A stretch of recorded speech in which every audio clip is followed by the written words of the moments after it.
Hola, bienvenidos a la segunda clase de epistemología de las ciencias sociales. En la clase anterior vimos autores como Osorio, como Chalmers, y nos ayudó a visualizar cómo transitan fundamentalmente las tensiones entre sus opuestos. Tensiones que admiten construcciones emergentes, ¿no? Estas construcciones que hacen a la historia de la ciencia. Así nos seguimos preguntando si la historia de la ciencia sigue siendo para algunos ciertos pasos rigurosos metodológicos, o hay factores como sociales, culturales, políticos que influyen justamente en la construcción del saber.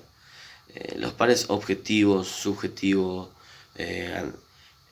análisis, síntesis, particular, general, nos ayudaron a entender cómo es que la ciencia no es estática, no hay un acabamiento, y cómo surgen estas ideas superadoras, ¿no?, de los varios enfoques que han ido a lo largo de la historia, ¿no?, sin duda, modificándose y alterándose de tal forma de llegar a nuestros días.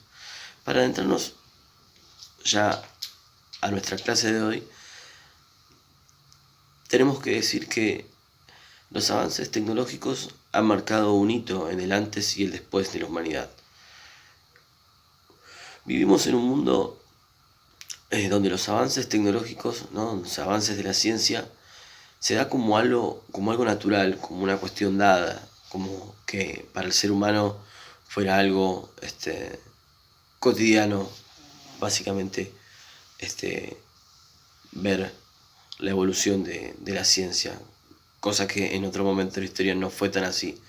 En esta época, por ejemplo, no podemos estar desconectados de la comunidad, por eso necesitamos en nuestras vidas ciertos artefactos tecnológicos propios de esta época, como lo es el celular, la radio, la televisión.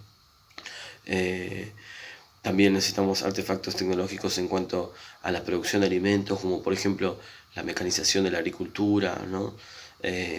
Necesitamos otros tipos de avances tecnológicos, como en materia de medicina, como por ejemplo la penicilina, y ciertos medicamentos que han ayudado y mejorado la calidad de vida de los seres humanos, más que nada en el último siglo, ¿no?, en el siglo XX.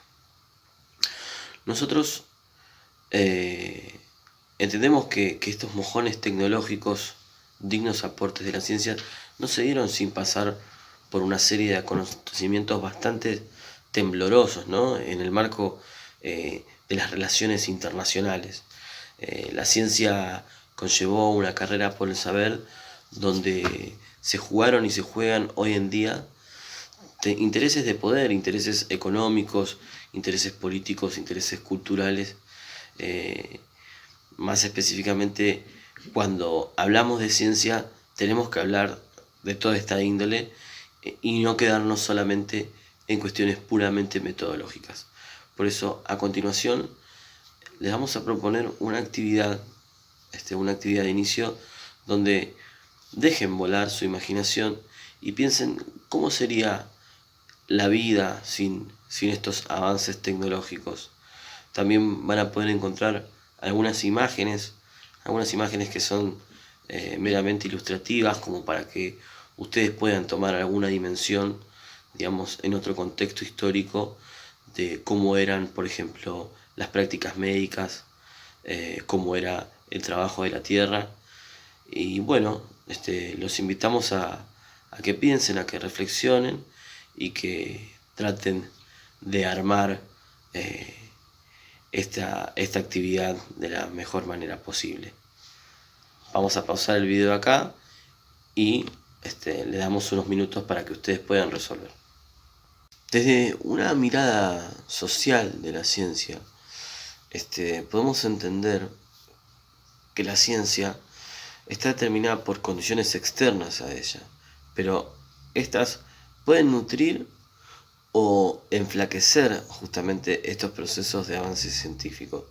Hay dinámicas sociales, culturales e individuales, ¿no?, que justamente ponen en juego, se ponen en juego en un contexto determinado, ¿no? Y hacen a un acontecimiento científico. Por ejemplo, es el caso de Galileo, ¿no? Galileo, quien avaló las corrientes copernicanas, se vio inmiscuido en relaciones de mecenazgo, ¿no? En la cultura cortesana, en la influencia que eso tuvo y que incidió particularmente en su vida profesional, socioprofesional, digamos, ¿no? Estos factores sociales, podemos decir, son fundamentales para el desarrollo de la ciencia. En la Europa de Galileo, más específicamente en la modernidad temprana, se caracterizó justamente por la existencia de un vínculo muy cercano entre la posición social y la credibilidad epistemológica. Es un momento donde se produce un cruce simbólico y una dimensión económica de los dones de dicho momento. Justamente la posición social, el honor y la credibilidad epistemológica van a moldear las controversias de los conocimientos científicos.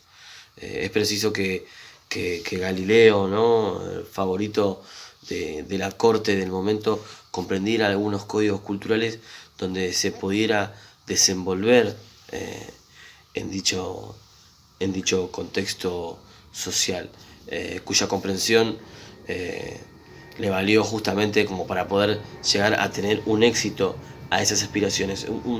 En ese momento era lo mejor que un cortesano podía llegar a acceder, ¿no? En estas relaciones de mecenazgo.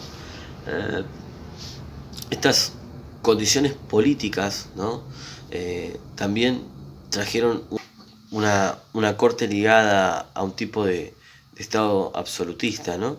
Para ir cerrando esta idea y para tener una mejor comprensión, entendemos que si Galileo Galilei no tenía esas influencias y esas relaciones políticas, si no era el favorito del Papa, difícilmente se podrían haber llevado a cabo los avances y los cambios científicos de ese momento.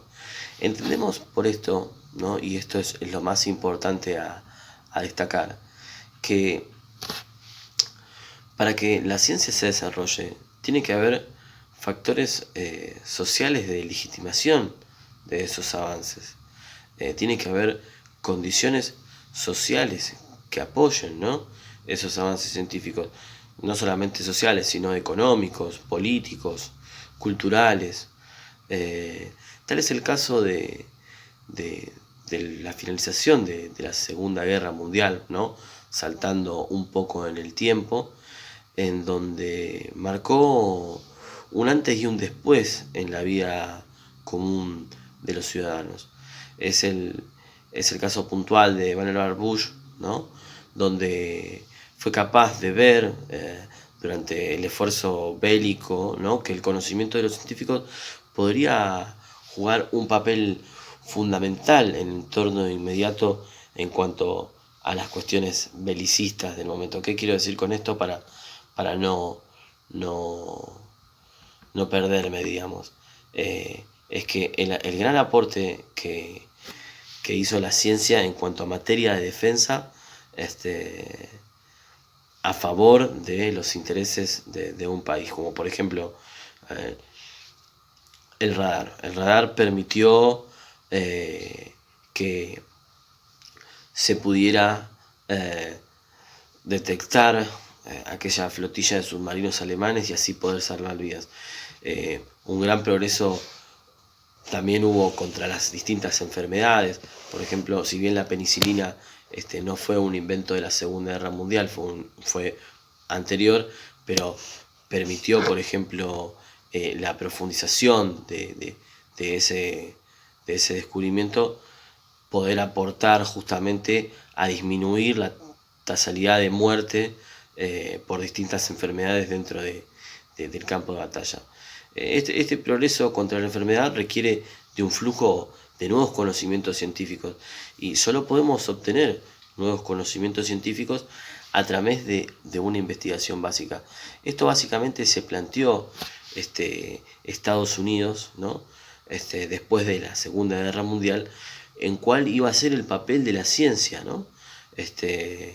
Y en este informe, sin entrar en grandes detalles del informe, se plantea justamente hacia dónde va a ir, cuál es el rumbo que va a tomar, qué se puede hacer con la ciencia. Se pueden crear mejores puestos de trabajo, se pueden profundizar en materia de defensa de una nación. Realmente, ¿cuáles son los intereses que va a jugar? ¿Cuál es el papel dentro de los intereses que va a jugar la ciencia? Por ejemplo, no es neutral. Tenemos que entender que la ciencia no es neutral, porque en una parte de los discursos, justamente lo que se dice es que estos descubrimientos científicos, ¿no? No tienen que estar descubiertos, no tienen que ser en realidad no descubiertos, sino no tienen que estar como socializados con las diferentes naciones, con el enemigo específicamente, lo plantea así Vannevar Bush, porque hay que tratar de ver cuál es el nivel de daño que se puede llegar a tener, ¿no? Si el enemigo toma ese descubrimiento científico. En materia de relaciones internacionales, hay que saber que Estados Unidos fue prácticamente el pionero. Fue quien invirtió en sistemas de investigación, en quien tenía un aparato flexible en cuanto a poder investigar sobre diferentes temas que hicieran al desarrollo de la nación. Y hubo una pregunta, ¿no? Básicamente de cómo es que se aumentaba este capital científico, ¿no?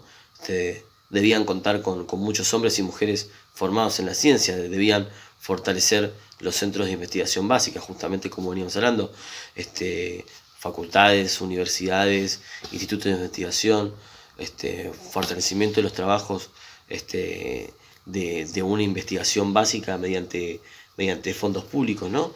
Deben tomarse las medidas para poder modificar los procesamientos de reclutamiento, fíjense, de un reclutamiento, categorización y remuneración del personal. A ese punto los Estados Unidos fue pionero en el marco de la investigación científica para el desarrollo de una nación. Claro está que en el marco de las relaciones internacionales no estuvieron solos, ¿no? Entonces se jugaron intereses de poder entre diferentes naciones, como por ejemplo lo fue, en ese momento no era una nación, sino que era un bloque entre el bloque soviético y el bloque capitalista. Más adelante vamos a dejar un video sobre esto y una actividad.